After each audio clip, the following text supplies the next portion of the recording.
Ligaya sa lilim ng buwan, sa isang tahimik na bayan sa Visayas, may isang lumang bahay na matagal nang kinatatakutan. Sabi ng matatanda, tuwing kabilugan ng buwan, may isang babaeng dumudungaw sa bintana nito. Isang kaluluwang hindi matahimik, si Ruben, isang bagong salta sa bayan, ay mahilig sa mga misteryo. Isang gabi, habang naglalakad pa uwi, napatingin siya sa lumang bahay. Sa ikalawang palapag, may isang figura, isang dalagang may mahahabang buhok at mapupungay na mata.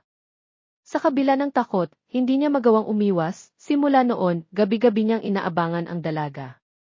Hindi ito nagsasalita, hindi gumagalaw, ngunit sa bawat pagtitig niya rito, nararamdaman niyang parang matagal na silang magkaibigan.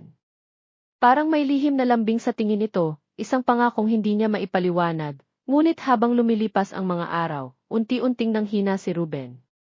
Hindi na siya lumalabas, hindi kumakain at laging tulala. Hanggang isang umaga, natagpuan siyang wala ng buhay sa harap ng lumang bahay, nakatingala sa bintanang minsang pinagmasdan niya ng may pananabik. Mula noon, hindi na isa, kundi dalawang anino ang nakikita sa bintana tuwing kabilugan ng buwan. Isang lalaking natagpuan ang pag-ibig sa kabilang buhay.